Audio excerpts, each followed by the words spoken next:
the recording session. So you will receive the communication of with the link to download and to check out the recorded views. So if you agree, or if you don't have preliminary questions, I can start if you wish. So I can release you as fast as possible. Is it okay for you?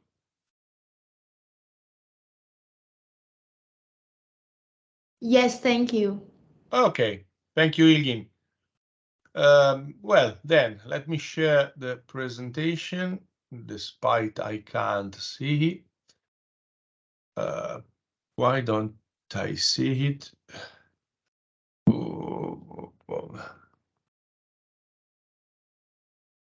Schermo finestre, ok. Okay. Can you see it? Yes. Yes. Okay, that's great. So Control L, and we can start. Let's start the last presentation of the tutoring for the Piranesi Pre-Rome 2023. And being the last one, I'm getting so excited because next step is going to meet each other down in Tivoli, and I'm looking forward actually.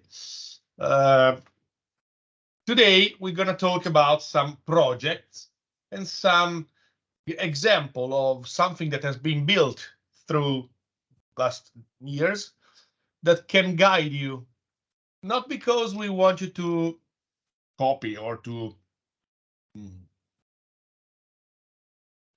take straight inspiration, but just to show you what can be done and which kind of technique can be used and which kind of philosophy lie down behind the project you'll see.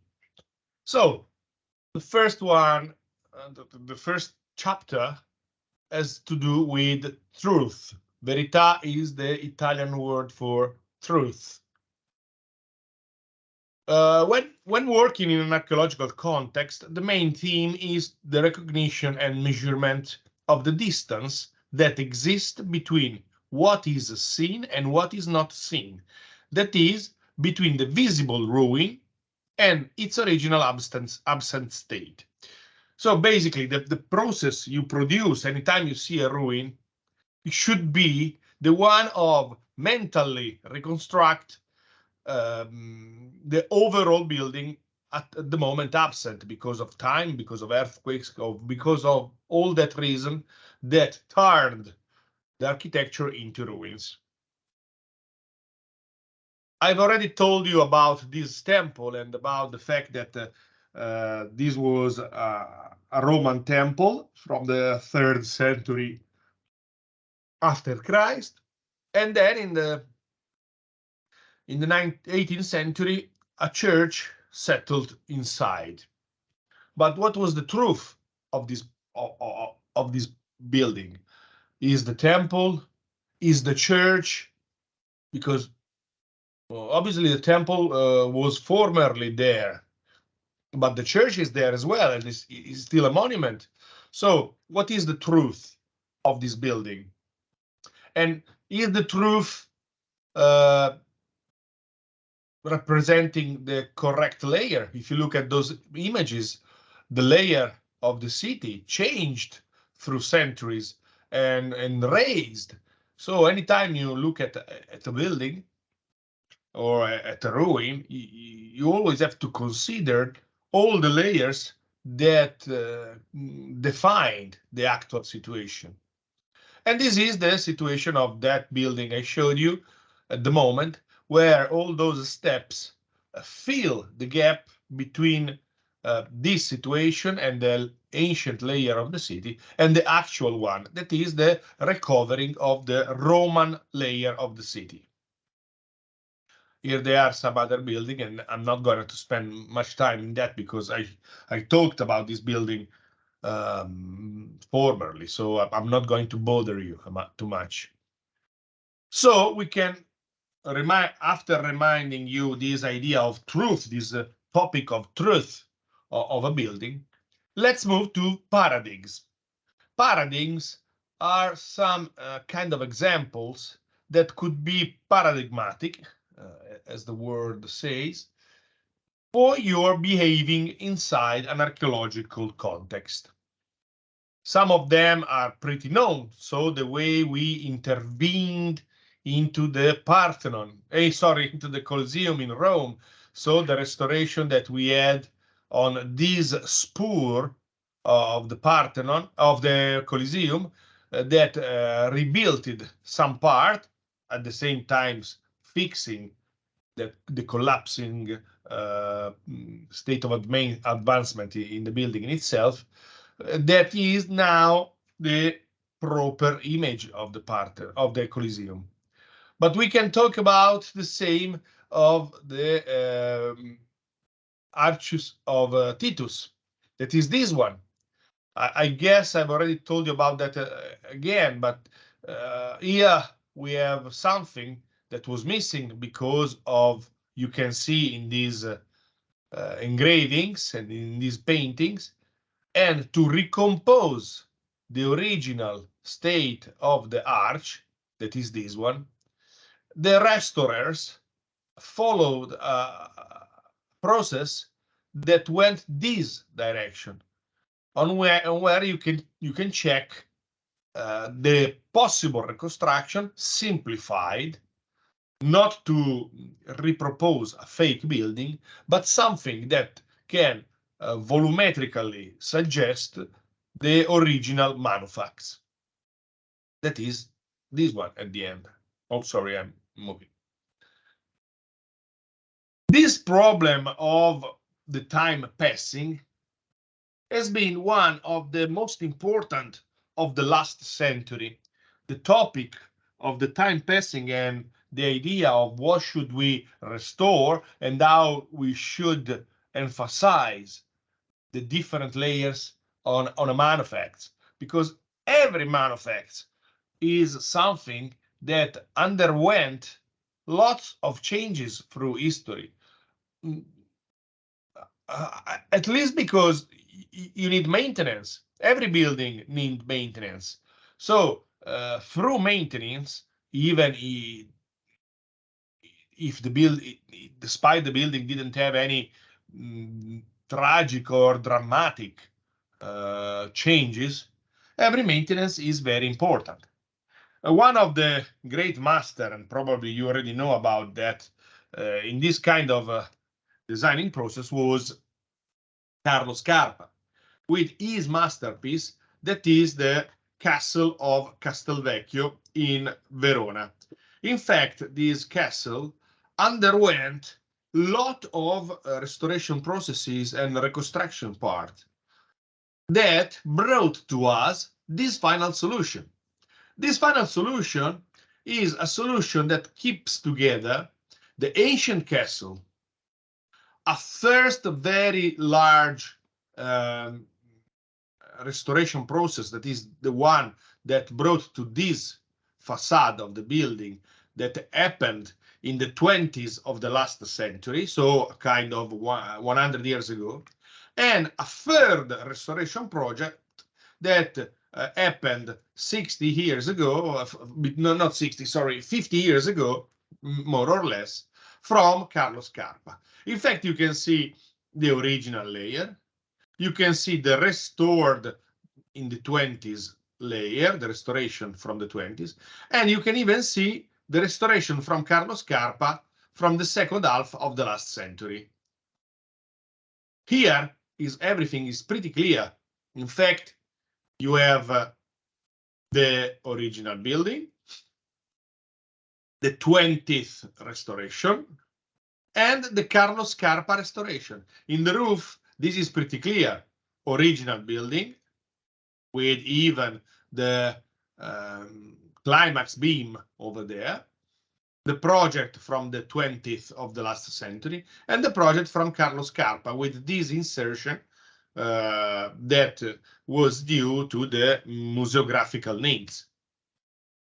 Here you can see, in particular, the relationship that Carlo Scarpa wanted to emphasize with his restoration, just to show the visitors that his intervention is in contrast with the restoration from the 20s, that from its own side, it's a stylistic restoration.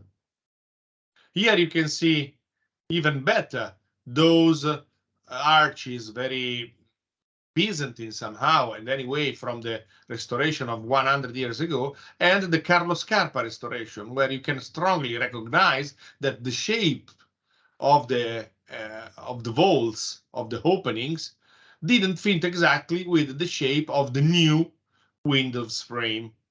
And this was on purpose because Carlo Scarpa wanted to emphasize this contrast between the two different restorations, using the restoration from the 20s of the last century as an opportunity to show a layer and making it pretty recognizable from the restoration of himself, so the one from Carlo Scarpa. You can see from here the missing part between the long part of the building and the surrounding wall, on which Carlo Scarpa, put its main important statue, the one of Can Grande alla Scala, that was the owner of the castle, just over there, just like somebody that was checking out the safety of the entire complex. Obviously, as usual, if you want, please interrupt me anytime to make question and whatever. I'm here to help you. So if I'm not clear enough, maybe because something to me it's passed away, or just because I don't mind that much knowing the project that well, maybe I forget something. So if you have questions, please don't hesitate. Here you can see this masterpiece and the way even this building has been changed, even in the interiors part, where the new exhibit design constituted the interior parts in a very peculiar way, and even the pavement seems look like respecting the old walls, with this gap between the new pavement and the old one, leaving this gap not touching closely. Here it's clearer what I'm saying, so probably you can appreciate that even strongly. And this building was probably the first project that brought us in dealing with all those topics we try to teach now. And we started to love this project very, very long time ago. So to us, this is undeniably a paradigm. Another paradigm is this project from Rafael Moneo, a very peculiar one. In fact, here we are in Merida. This is a pretty known project. It's a project in Merida from Rafael Moneo. You can check it out easily, like the one before. That took his realization during the 80s, so 40 years ago in Spain. And basically, it's a museum that has been built to emphasize and to musealize and even to protect some ruins that has been discovered in the city of Merida and that needed to be musealized. Here you can see the strong idea of the project. Underneath the project, you see clearly these very chaotic and random ruins that has been discovered.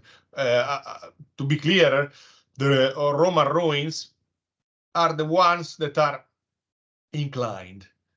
Rafael Moneo decided to build over it a museum as a sort of cover, and to emphasize the differences between the ruins and the new intervention, he decided to align the museum along a very orthogonal grid, just to make even clearer what is new and what is old. Why did he need that? He needed that because he wanted to build a contemporary building, but with its own soul coming from the Roman attitude. So it's difficult to explain in a language that is not our one, but he decided to build a Roman building in a contemporary way. So a building from the 20th century that kept inside the Roman feeling. So to emphasize the difference between the original Roman layer, he disaligned the new building to make it clear. And I show you what I mean, because images are always clearer than words in architecture. This is the building from Raphael Moneo inside. And you can see how this contemporary architecture is pretty Roman. You can strongly and easily recognize it as a new building because of the dimension of the bricks, because of the quality of the interior, because of the pavement, because of any kind of technical solution that shows you that this is a contemporary building. But you can even clearly feel the very strong atmosphere that is strongly and directly devoted to the Roman period. Here you can see the entrance of the building and the inside part, the part where you can easily understand how the new building fit the Roman relics. Is it clear to you? I hope so. Here you can see other images. So the atmosphere you are going to produce with your project when you get to work inside archaeological areas is pretty important, because what you're going to do will have to do with the context.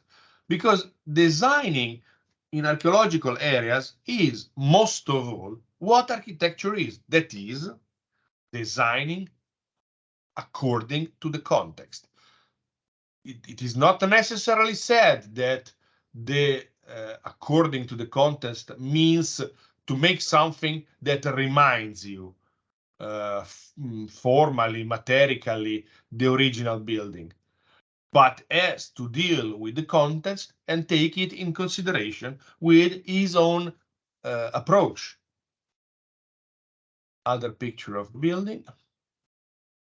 And then we move to another important paradigm of our formation that should become even an important paradigm of your own formation.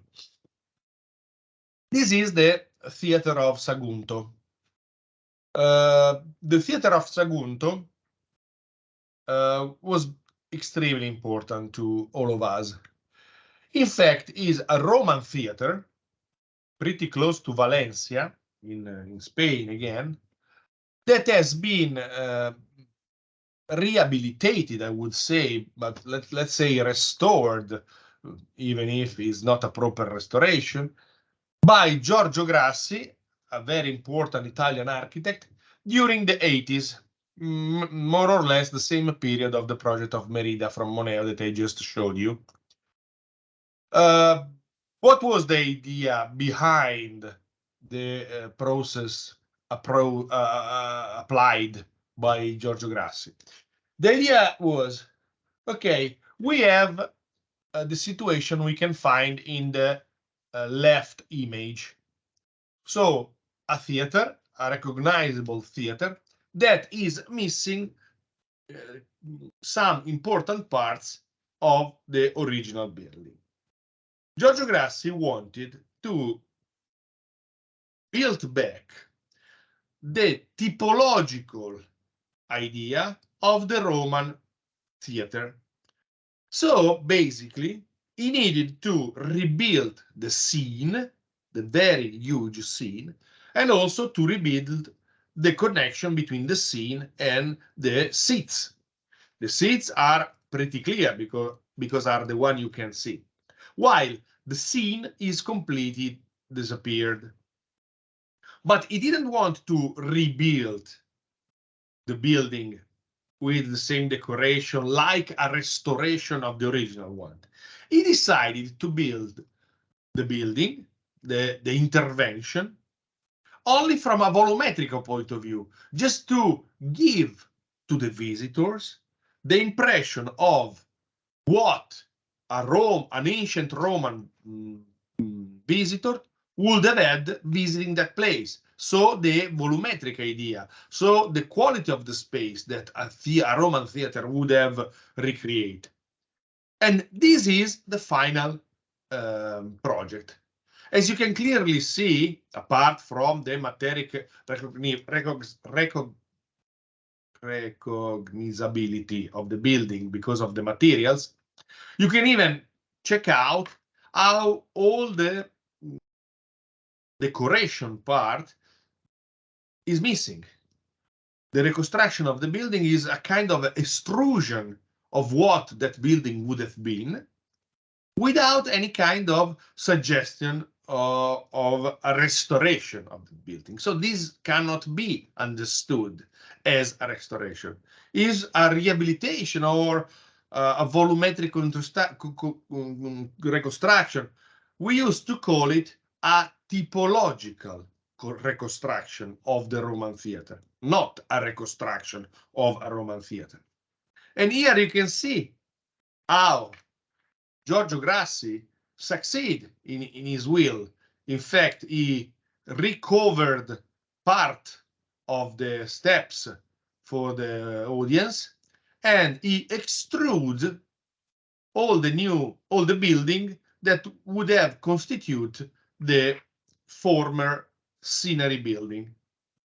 Here you can see, mainly from the section underneath, for example, the fact that the original scene is as high as the higher seats in front of it. And this is because of the acoustic needs. But the building, the new building, cannot be misunderstood as an ancient one, cannot be misunderstood as the restoration of a ruin. Is a completely new one, rebuilt, a contemporary building, rebuilt according to the Roman ratio for the designing of a Roman theater. Here you can see some picture taken from us through the years visiting this amazing building, this paradigm, because this idea of approaching a site using the topological reconstruction become one of the most debated and the most important we have all over the world when it comes to redesign buildings. Here you can see other picture and other view, and to emphasize this idea that the building, the reconstructed building is just a volumetric one, Giorgio Grassi rebuilt by anastilosis with the original columns only this example, only this element, just to show you how the original elements would have fit the place, while the new building, the one that is typologically rebuilt, is completely different. It is equal only under the volumetric point of view. Is it clear? This is a very important passage. Please tell me if you understood. Let me know. Yes, thank you. It's clear for me. Okay, this is important. Thank you, Iggy. Other images. And here you can even see how Giorgio Grassi behaved in those elements on which the new building get to touch directly the original ruin. Here you can see how recognizable the new intervention is compared to the original ruin. Other elements, and I'm not getting into all the definition part of a Roman theater because it's not this the place to do it. We can do it more calmly during the Piranesi periods. So after showing you three of the most important paradigms we had, so it is Castelvecchio from Carlo Scarpa, Merida from Rafael Moneo, and Sagunto from Giorgio Grassi. Another important chapter is the one about reversibility. That is that strange concept I already talked to you about, because when you get to work on an archaeological site, your eventual intervention should be removed without leaving any traces of its passage. So like this layer that you are going to overlap on the archaeological ruin is there, is visible, is important, but in case we want to remove it, we can come back to the original state of the ruins. So if in 20 years we will have new discovering about the site, we can bring back the situation to the original state and we can work with a new approach. Here we have an example of the temple of Athena Nike on the Acropolis of Athens, and you can see that the temple of Athena Nike, that is the one on the top left, has been removed, and you can see the top right images that it is exactly the same place but without the temple. Here other images with or without the temple of Athena Nike that was removed to be restored clearly inside laboratories and then was resettled again.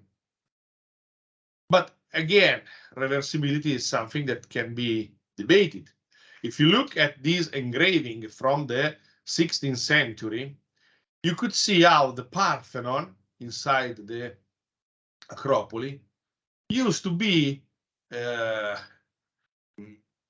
chased, used to be engraved inside a kind of a burrows. So people built their houses over there, and even a little mosque was insisting inside the Parthenon itself. And so the idea is these are different new layers over there that could have been removed to bring the Parthenon situation to the original state. And that is possible because we knew exactly how the Parthenon used to be in its original state. And those are some pictures from the beginning of the last century that showed how the Parthenon used to look like without all the parts that you can see in these engravings. This is the way the Parthenon used to look like after the removal of all the layers before. At the moment, this is not the way the Parthenon look like, because since 50 years, a big restoration campaign is going to rebuild a large part of the Parthenon that at the moment is almost completely rebuilt it actually. And those are other images of the Parthenon, the way it used to look like during the beginning of the last century. An amazing building that you're going to discover, where maybe in the future, if you're going to take part in the master, because we're going to take a workshop over there. Now is not even this the image of the actual appearance of the Parthenon. But let's talk about reversibility through this project from João Luís Carrilho da Graça, a project in Lisboa, Portugal, that insists on this archaeological area. This archaeological area settled just beside the castle of São Jorge in Lisbon.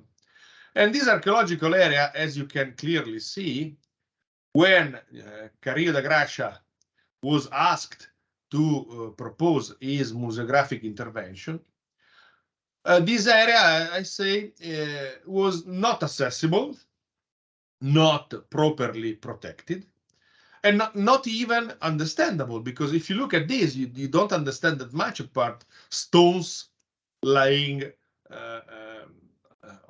on the ground. But this area cannot be assessed by almost no one, definitely not from people with disability, but even not from people with problem, elder people, or mothers with strollers. So this area was useless, unapproachable, and even not understandable. Nobody could have understood what this ruin was there for.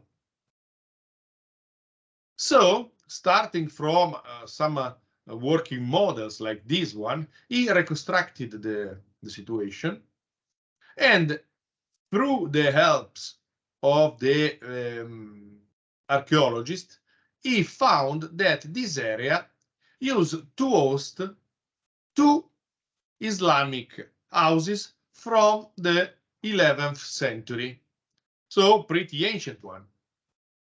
The project of Carrillo was nothing more than the extrusion, the same way I told you about Giorgio Grassi, of the typology of the Islamic houses.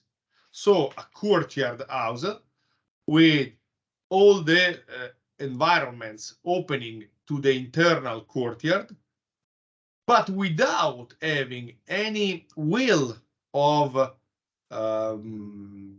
decoration that could have misguided the visitors, only reconstructing volumetric aspect of those Islamic houses. Here you can see the intervention. The first thing that Carrillo decided to do is to define the boundaries with these curtain steel fences. Then he recovered the gap between the actual level of the ground and the archaeological level. Then he worked on the archaeological level, compacting the ground, making this area now accessible, and he re-extrude the volumetric aspects of the Islamic house with these pale white buildings raising from the ground. Here you can see the fences in curtain steel, and here you can see how the gap between the outside and the inside of the archaeological area was filled and was created with a technological detail. And this is the building. Basically, the building is suspended over the ruins. In fact, all this metallic frame wire is leaning on just 6 pillars.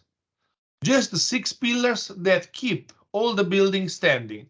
Then this metallic warframe has been covered with fiberglass, no, not fiberglass, sorry, with plasters panels, very removable. So in case you want to remove the complete intervention, you just have to remove 6 pillars without leaving any trace of your intervention on the archaeological area. Oops. Here you can see the building completed and its appearance. Obviously, this building can't be misunderstood as a reconstruction or a restoration of an existing building. And to emphasize its alterity, its diversity from the original elements, he also left a gap between the new building and the ruins that helped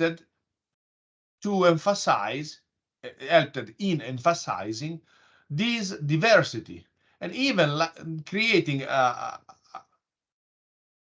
feeling, an atmosphere of a building floating over the ruins without touching them. In the night is even more evident, is even more emphasized by the use of light that underline this alterity, this diversity between ruins and the new intervention. So erasing any possible misunderstanding. Another approach you can have when it gets to work with archaeological situation is the independent structure. What do I mean? Sometimes it could happen that you have to work inside a cultural heritage that has a volumetric presence very strong, like this one from Guido Canali in Parma. Guido Canali needed to musealize a big part of this castle in the middle of the city of Parma, Palazzo Farnese, also known as Pilotta. Palazzo Farnese has a long history behind it, but maybe this is not the place to take a lecture about that, because it would take a lecture only for Palazzo Farnese. But the intervention of Guido Canali inside Palazzo Farnese, as you can see, even from these first images, is an intervention of a structure that is completely independent to the structure of the building. You can see how these corridors and how all these elements are not strictly connected to the building itself, but are something living inside the ancient organism with its own soil, its own idea, its own atmosphere.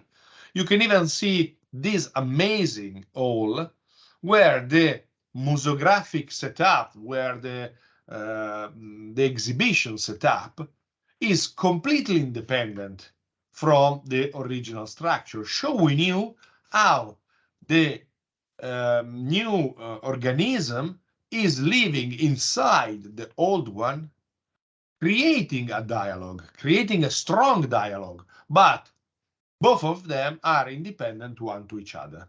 Is it clear?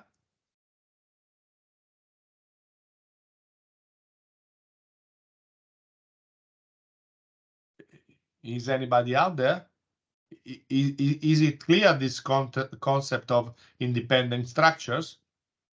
Yes, for me, yes. Yes. Okay, cool.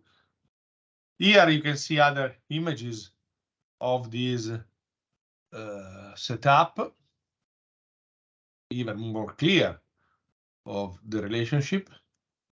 And again, other images. Those are from Guido Canali in Santa Maria della Scala in Siena, another huge building hosting its collection designed by Guido Canali. Here it is, Santa Maria della Scala in Siena. This is the building, you can strongly see, that was an ancient hospital. This building, a huge one, is 20,000 square meters of a museum with different museums inside of it. And you can see Guido Canali was asked to set up the third level. You can see this one, third level. The inside was pretty complex and complicated, actually, and that is what Guido Canali found when he started his project. So everything should have been checked out and clear. You can even see how many bones he found inside of it, because being an hospital, it also used to host even the mortuary chambers, because this is an hospital from the beginning of the Middle Age, more than 800-year-long hospital. So in the past, they used to have a chamber where they used to let the death in there. So the first project is to rebuild again a new independent structure, moving inside the ancient organism. So this is what he did from the technological point of view, creating all the system, laying behind this new pavement, the pavement that can be clearly understood in these sketches. Here you can see people working on the underneath elements.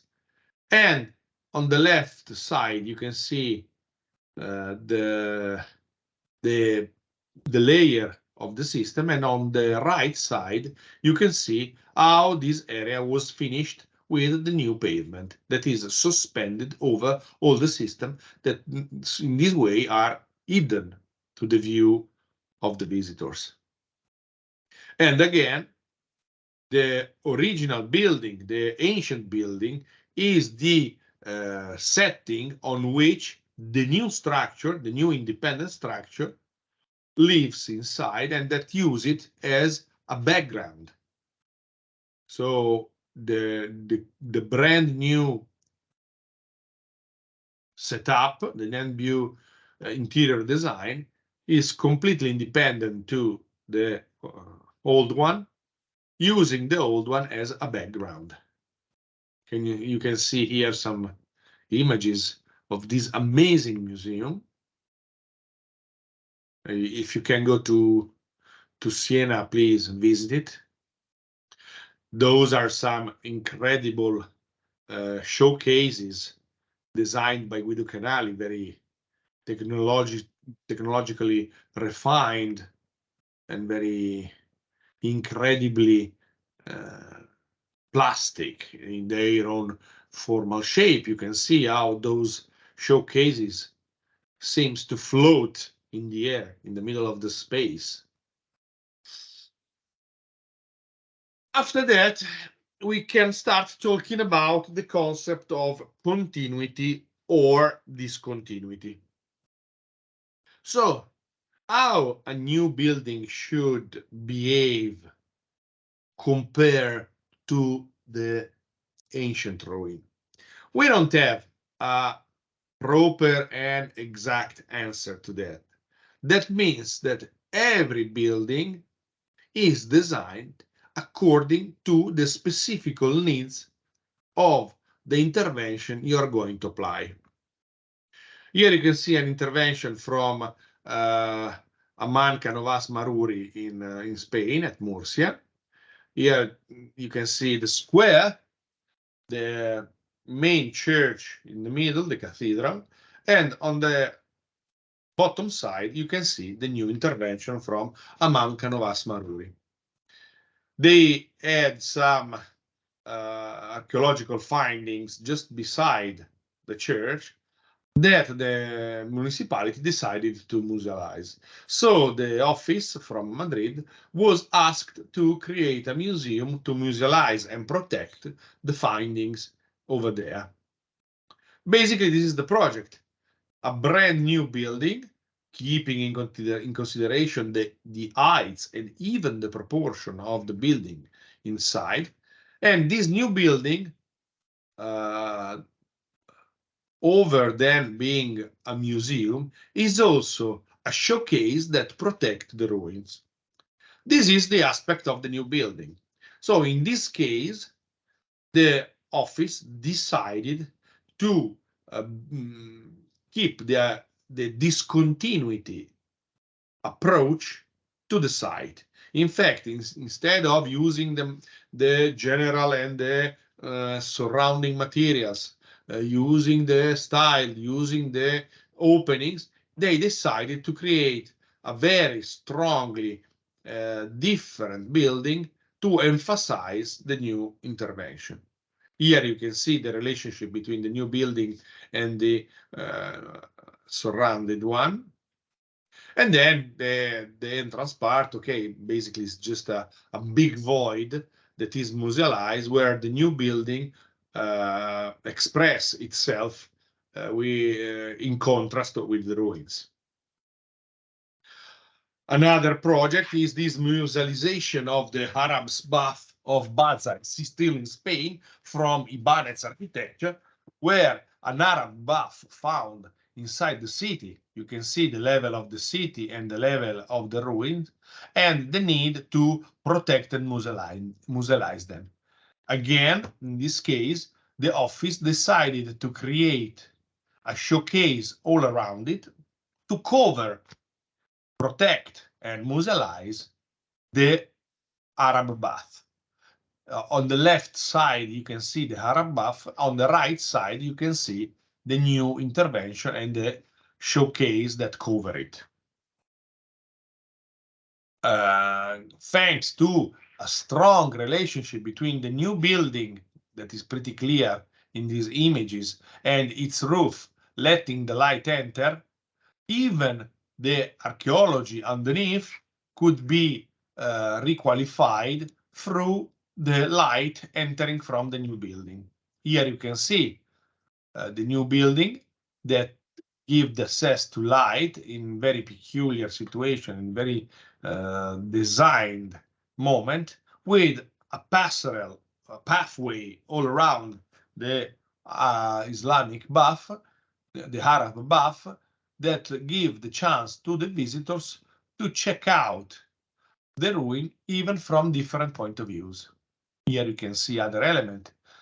Again, the building, the new building is working in contrast to the old one. And here you can see how it appears visiting it. Another approach you can have is the one that can try to design your building with the need of protect the ruin, musealizing it and making it very monumental. For example, one of these approach is the pretty famous from Peter Zumthor in Köln, Germany, that is the Columba Art Museum. Here, Zumthor had a very peculiar situation because he used to have a Byzantine church, a Roman church underneath, another chapel insisting on it from the Middle Age, and even another smaller chapel from the 60s of the last century from Gottfried Bohm. So lots of layers that should have coexist with the new intervention from Peter Zumthor. So Peter Zumthor decided to, again, suspend the building over the ruins, creating his new musealizing elements, laying over it, suspended on some very thin pillars to protect the ruins with this monumental intervention. Probably you all know this building. From outside, it works continuing the original walls existing over there, fixing them inside its new intervention, while inside, at least in the most ancient part, the interior presents all those pillars that keeps the new museum standing over the ruins. Here you can see the relationship between ancient and new.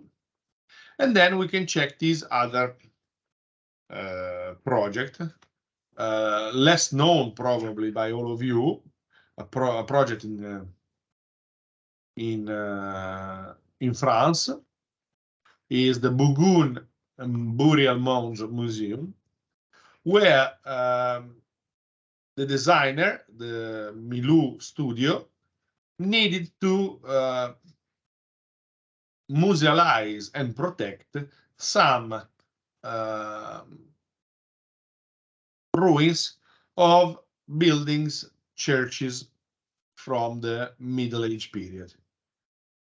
The project basically gets to be a very huge showcase covering again the building. In this case, like a real showcase because it's completely made out of glass, but a showcase in which you can enter, so you can become a part of the showcase in itself. And here you can see the aspect of this strange and huge building, exhibition building, that shows you and discover you the ancient remains, at the same time protecting them. These are some of the images. You can clearly understand what we mean. Then there are some intervention that has to do with the landscape. This is a closer intervention to a restoration. This is a musealization of a Roman theater still in Spain from Lab Pub in Valladolid. They found this Roman theater over there, pretty ruined and almost completely covered by ground and vegetation. So they decided to rehabilitate the theater, redesigning the most important part, the necessary part, to redefine the aspect of the theater, and not only, even to bring the theater to a situation in which the theater can be reused to its own proper function. So the theater now it's usable, recognizable, and completely understandable. Try to guess a visitor arriving here, what you can see in mainly in the highest image of this picture of this slide. So a visitor here couldn't have understood mostly anything. While after the intervention from LabPap, the theater obviously is not complete, is not restored in the common way of meaning it, but is comprehensible, is understandable. The people visiting the theater can have a proper idea of how this theater used to appear during the Roman period. And at the same time, it can also be used for its proper function, that is the function of performances. Very clear and simple elements, materials connecting one to each other, and still keeping a strong diversity between the new materials and the ancient ruin. Obviously, this building is not a volume, a proper volume. Is something that has more to do with the landscape, that is proper to the theaters that are buildings, but usually not closed ones. Another incredible approach to this kind of topics is the one from Tony Gironès about the musealization of the archaeological area of Cantaco, close to Barcelona, still in Spain. Basically, he found this area where the archaeologist found this ancient Roman domus that is, again, basically not recognizable, not understandable, just some stone laying on the ground. And Tony Gironès decided, even to save much more money as possible, to musealize this area in a very peculiar way. That is the final effect, actually. Basically, Tony Gironès made a landscape project that is a project composed by surfaces, basically by pavement, but not in the normal way you can mean pavementation. In fact, using these big cages of stones, metal cages of stones, he recreated the different levels of the ancient Roman domus. Then he filled these empty spaces with stones. Here you can see the ongoing process, the ongoing construction of the building site, and this is the final effect. So these huge and very rusty metal cages used for rehabilitating the original levels, at the end, recreate this environment. Obviously, this is not a project, again, of volumes. No volumes has been extracted or extruded, sorry, apart from some little elements like this one on the left side in its wireframe.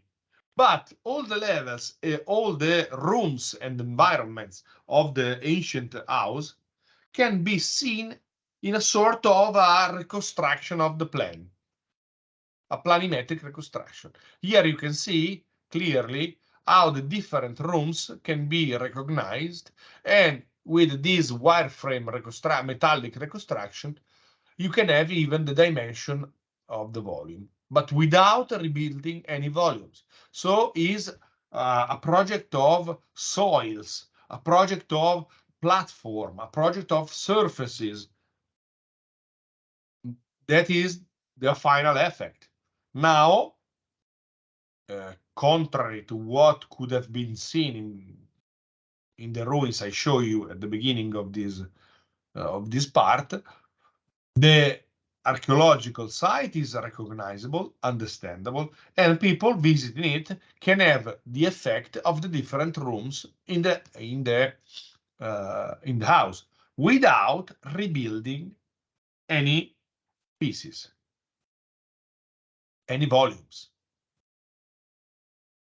And at the end of the day, the quality of this project is even in its cheapness. In fact, the cost of the intervention is 69 euro for square meters. That is very, very few money for such an intervention.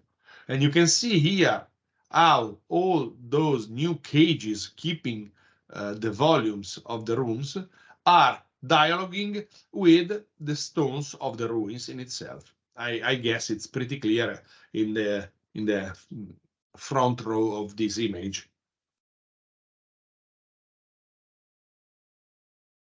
But now let's come to some specification of how to behave during the Piranesi Prix-de-Rome. Well, the Piranesi Prix-de-Rome has some very few but defined rules. Most of them are even less strong than how it could appear. The first rule that has not to do with the drawing process, but with the designing process, is that we don't want you to design flat roofs. And this is not because we hate flat roofs in themselves, but because all the students, as long as we know, are used to design boxes when they start designing architecture. Like flat roofs could be the only chance for a building. That, until the 20th century, was absolutely not true. Most of the building, almost all of the buildings, used to have vaulted roof, dome roof, arches, and all those kind of situation. That, from the interior design point of view, it's even an opportunity to requalify the quality of the volume inside, not using a banal flat roof. And on the other hand, we want you to consider the roof as a light element, an lighting element. So we want you to think to a roof as a system to bring light from outside and redistribute the light in the interiors of your buildings. That's why we want you to not design flat roof. From the drawing point of view instead, we have other rules. Mostly, we want you to use vectorial drawings.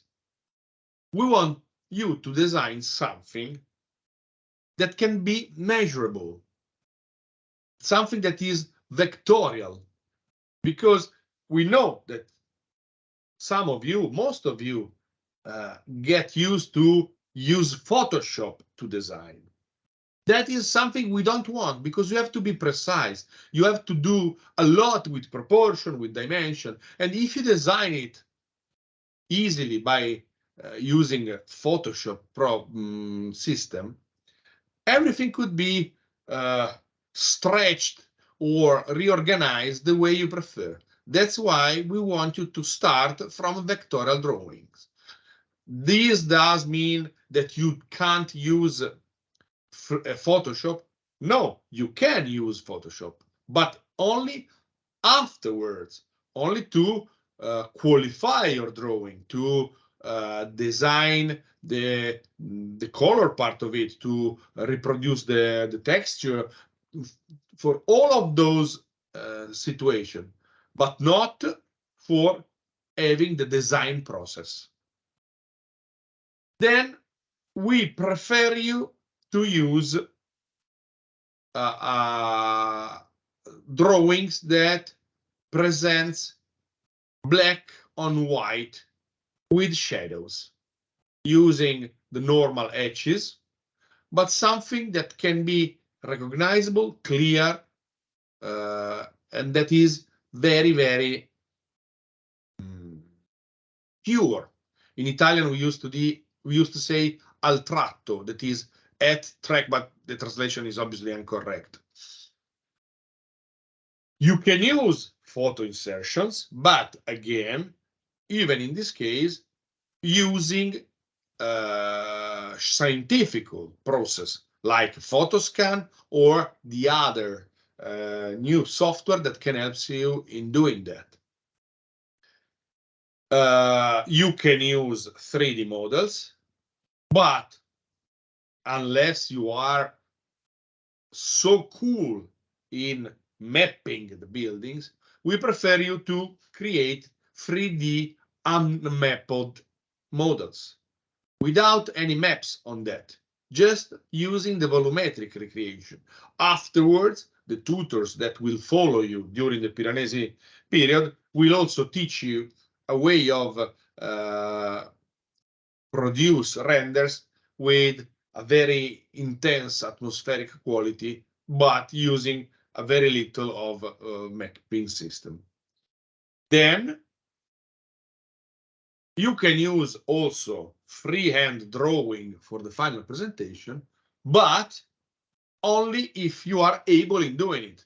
Because some of you are pretty, how can I say, pretty amused by the idea of a freehand drawing. Use freehand drawing despite they are not able in it. If a freehand drawing is not nice, it's a problem for you. Basically, it's something that gives you more disadvantages than not advantages. That's why we don't want you to use freehand drawing if you are not able. Obviously, you can use freehand drawing in the design process, but you shouldn't use it in the presentation moment if your freehand drawings are not good enough. Some of you will be incredibly good drawers, other will not.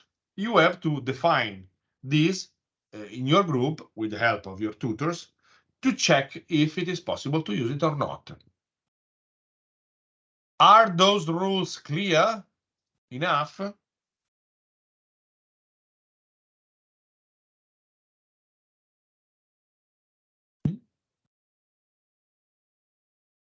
Hey, is there anybody out there? For me, yes, again. Okay, okay, thank you. I'll show you some of the drawings we mean. Obviously, we can't ask you to produce such a drawing at the first time, but this is the idea we want you to obtain with your drawings. And okay, this is a drawing produced by hand, but this kind of drawing can be easily produced even using AutoCAD, for example. Again, these are the sort of drawings we would love to obtain. Shadows, black on white, different shades of gray, and this is pretty easy to be reproduced. Other drawings, even for the elevation, we did a lot of projects appearing like that, but produced with just the use of AutoCAD. Other drawings, again, I mean, those are all drawings from the German archaeologists. All of them are easy, are understandable, and are not misunderstood, because they all are vectorial. They all can be measured. But even if we come to more closer project to us, those are some projects from Eric Miralles, you can see that these kind of drawings are incredibly effective and working a lot in describing a project. Black and white, shade of gray. This is not that difficult to be obtained. And those are drawings from Eric Miralles made out with free hands. And this is a project we did in AutoCAD. And this is a project from 2003. So 20 years ago, this project has been designed just using AutoCAD. This is incredibly clear. This is incredibly understandable. Again, another project obtained by AutoCAD. This is a project we produced with AutoCAD. Shadows, different scale of grades, etches, and AutoCAD drawings. All of these drawings have been obtained by AutoCAD. If you can reach this quality of drawings, and honestly, you all can do it, those drawings are incredibly clear, incredibly good and nice, and incredibly catchy. These are the drawings of the theater of Sagunto that I showed you before. And look at this project. This is a project obtained not with AutoCAD, but with a 3D modeling, but without any texture. This is a 3D model to show a project that has been defined in 2002, 2003. And look at incredibly good this project is represented. No peculiar texture, no peculiar effect, no strange effect, but just an amazing quality of the design elements of the entire project. 2003, 20 years ago. If you can reach this quality of drawings, we are going to be more than happy. Look at that. Nothing is that complicated apart from the sensibility we are going to try to develop in each of you, because at the end of the day, what you are going to face during the 2 weeks of Piranesi is to improve your sensibility. Again, the same project, you can distinguish clearly the ruins from the new building, from the new intervention. And again, this is a project in Villa Adriana, designed with AutoCAD and then filled with Photoshop. After the design process was completed, they added the curtain steel with Photoshop. This is the plan, and those are sections and elevations, other elevations. This is photo insertion, some section, but probably I already showed you this building. Photo insertion, and an AutoCAD section over it, and then freehand sketching, but nice sketches. These kind of sketches are clear, understandable, catchy, but they are well produced. Look at that one. You probably are not into those places, but to me, it's pretty clear to understand where we are and which kind of project we are going to apply on that area.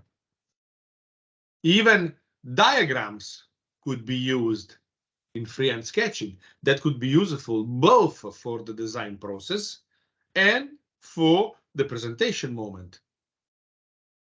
Obviously, if you are keen into the photo scan solution with the mapping solution, and you are able to produce such of elements, obviously this part that are almost vectorial can be used a photo inserted into your project. And this obviously would help a lot.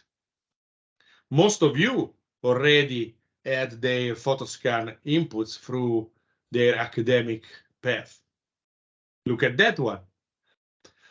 The photo scan helped us to design this elevation that is incredibly nice, even better than if you go there lively.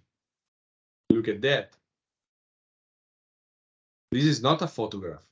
This is the photo insertion of the element. Well, my friend, my pupils, my slideshow came to an end. So basically, I finished. The point is everything clear enough? Yes, it's very clear. That's cool. Thank you. Oh, thank you for the attention. Obviously, you will receive the recordings of this tutoring as usual. I strongly suggest you to download it and to spread it to your colleagues. And obviously, all of those topics will be analyzed and studied even better during the PIRANESI period. Do you have any question at the moment, or you are tired enough?